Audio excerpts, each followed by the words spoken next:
We have a process that will begin today that will take probably a couple of months, and by the end of this year we will have fully transformed over to the terminal operations. It'll probably take about 2 months or so, November, December, before that's complete. The former Prime Minister, Mr. Nelson Odibert, during his government, he always directed at least attention for the refining, for the industry, to pay their fair share to the government of Aruba. We know that in the new government that we have from the Prime Minister, Mr. Mike Ayman, an extraordinary tax break has been given to Valero. Now that the refinery is not going to, or at least it seems that the employees are going to be sent home, is Valero willing to open that deal and pay their fair share for the transshipment? Well, first of all, I dispute your account of what happened. There was a tax agreement in place with the refinery when Valero bought it. There was a new tax that was added on top of that.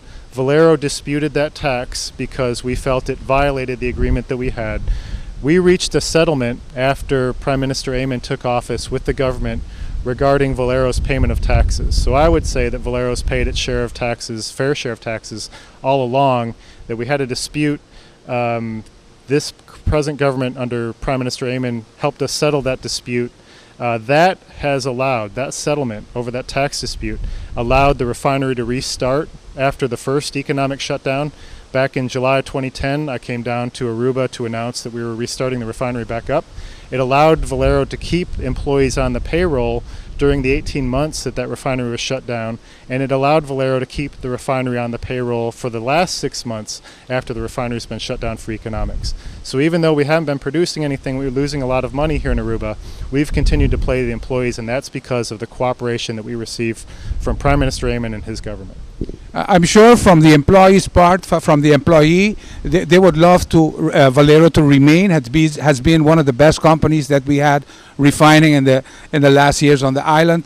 But now that we know that with PetroChina the deal is off, are there other candidates as we speak that are negotiating with Valero now? Well, first of all, I would not say that the deal is off, because we are continuing our discussions, and we've received nothing from the other parties that we're negotiating with that indicate that the deal is off. We've just received information from them that indicates they're not ready to do the deal yet. So that will continue. Anything that we announce today doesn't prevent that from happening.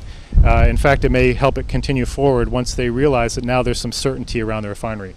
But there are other possibilities for the refinery. We've said all along that we would consider all options, and will continue to consider all options.